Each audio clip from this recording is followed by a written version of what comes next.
Welcome to Off the Score. All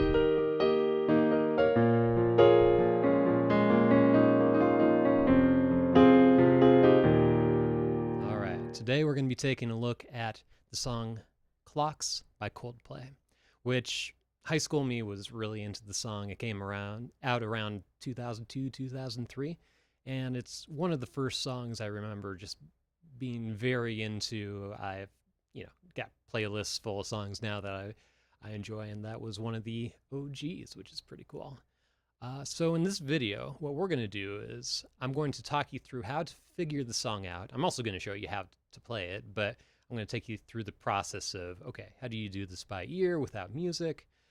And then at the end, I'm going to show you how you might improvise over the chords found at the beginning of the song. But before we do any of that, can we just take a moment to acknowledge the Coldplay Kiss Cam incident?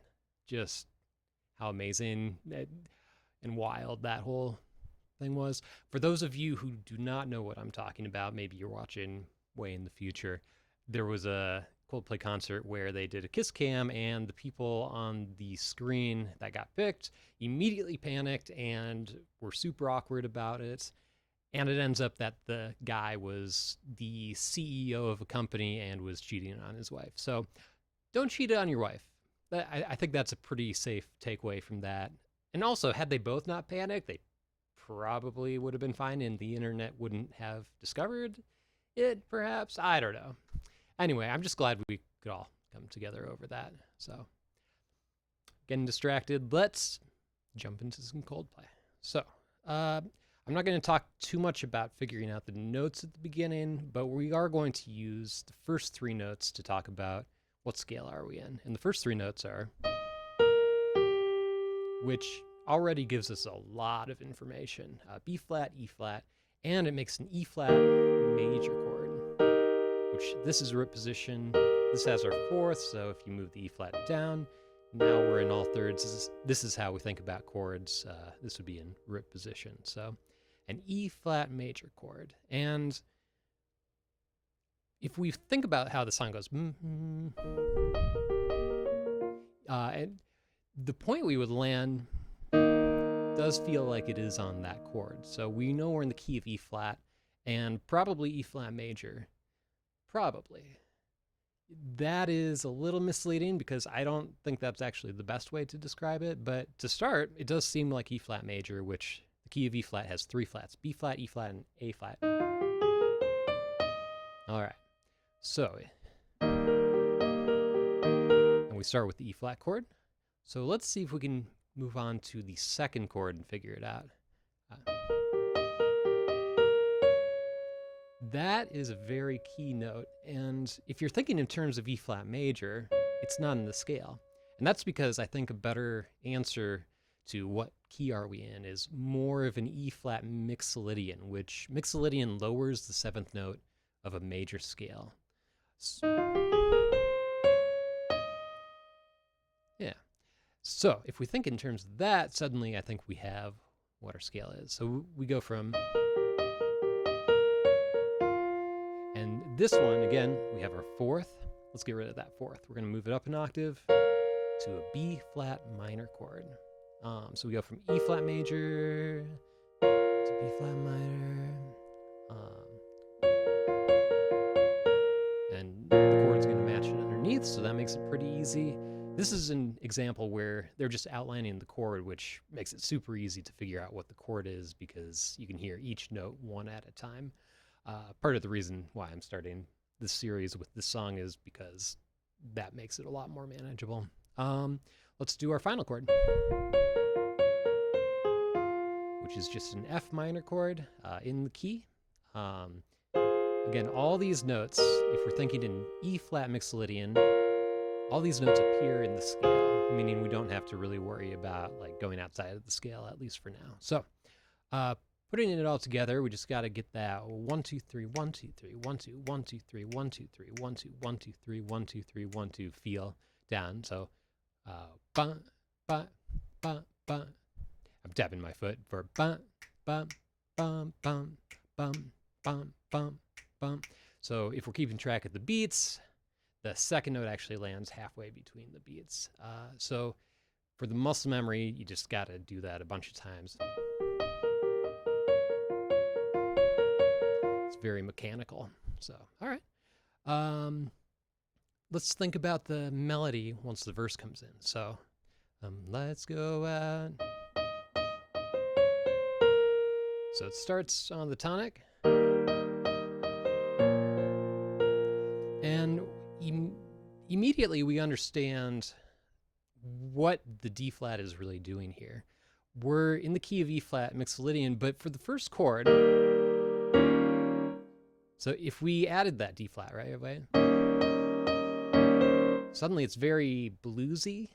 So what they're doing in the song is they're drawing a contrast between this very pure E flat chord and then this note that's not even in or what we would expect to hear. Kind of makes it magical. It's like you're going to a new city and you're driving through and you're on the outskirts of the city and you're like, okay, this is kind of neat. And then you get into the downtown and suddenly you see all the shops and it's like, ooh, okay, I'm really enjoying that. So that shift is a little bit unexpected, but then they do it every single time in a way that makes it very graspable. And when we improvise, we're going to use that to our advantage. Oh yeah, so melody. And then they draw attention to the D flat.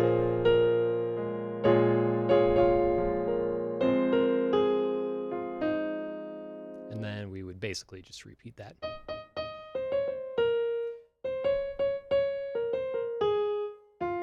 All right, and then we're on to the chorus. So you can always pause the video if I'm moving pretty quick. I will move pretty quickly through these, but you can go back and watch as many times as you want. Do whatever you need to. I won't be mad, I promise. All right. And then we get the main idea coming back. At this point, if we had three hands, it would be helpful because I do. That sort of thing. Now, look at the G going to the A flat. Suddenly we're at E flat minor 7 chord. E flat minor normally.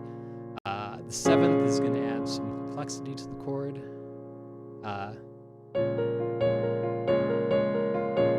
then for the chorus, we're going to add a G to the F minor chord, which is the 9th. Very cool chord. And when they start doing the harmonies, I think this is in the second chorus, they actually add some, so just to give a little context. All right. No, that's all right. Yeah, don't play a D natural. All right, well, let me try that again.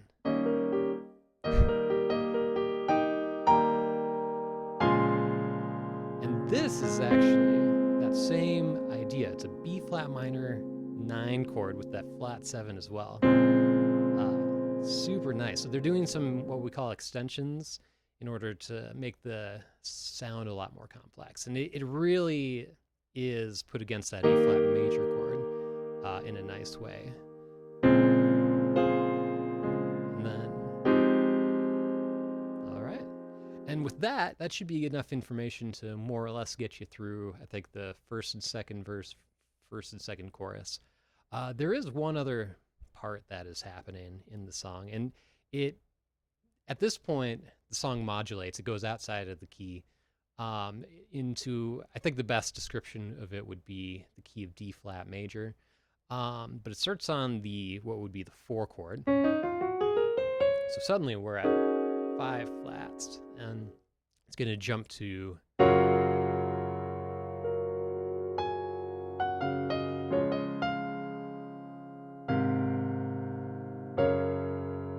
so at this, we'll call it a bridge, let's say.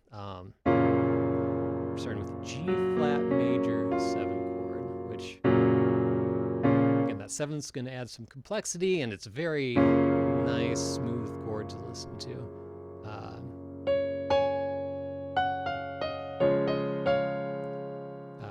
The second chord is going to be a D flat chord, and then the third chord will be an A flat chord. And I think the big question here is, do we resolve to G flat, which would actually make it, if we were thinking in this, it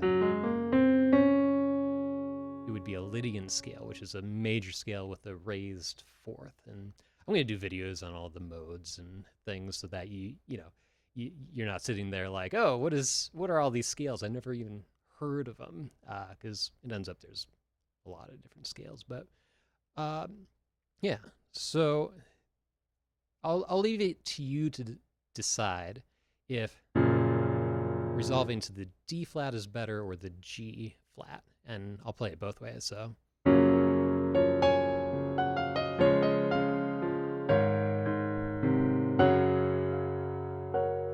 that would be to G flat, and that's actually what it does in the song. It kind of sits on that before it switches back to E flat. So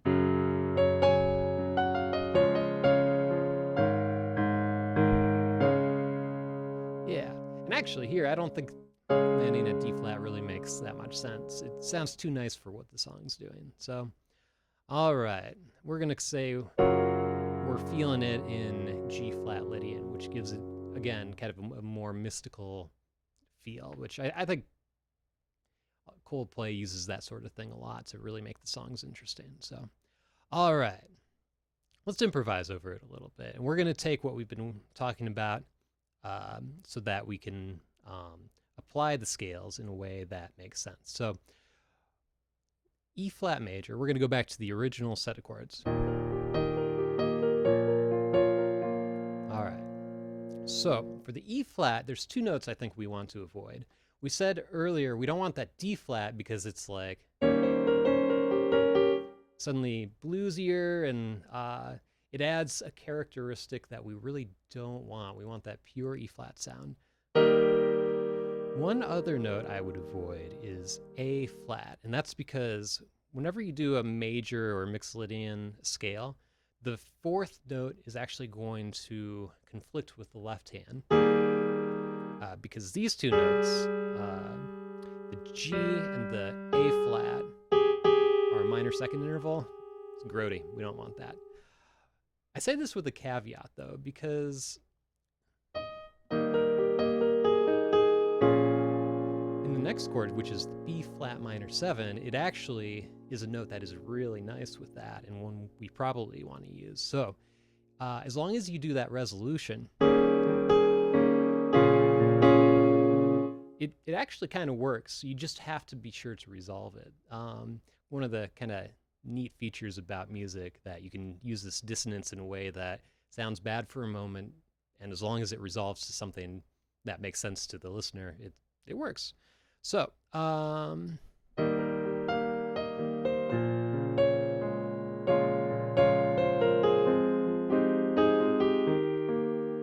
at that point, as long as you're using the E flat mixed Lydian scale, I don't know that there's any notes that are really gonna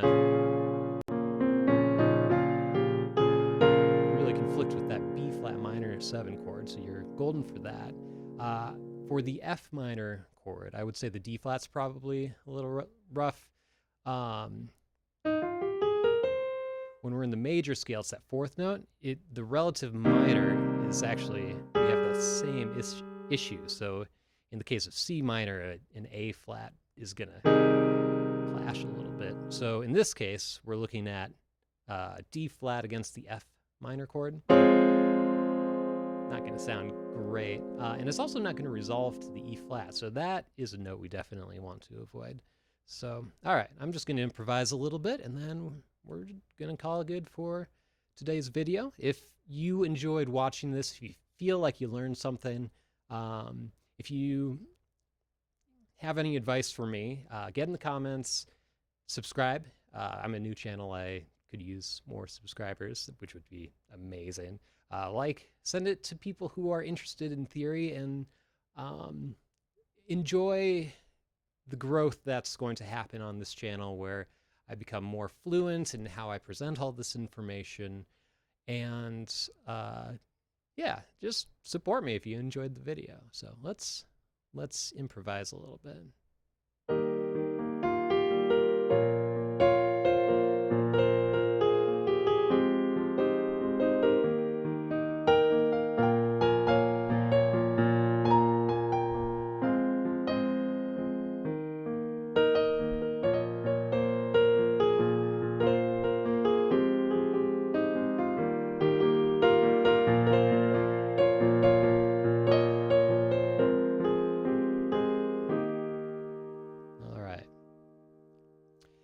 finish it off, remember, progress is hard. Keep going. It's worth it.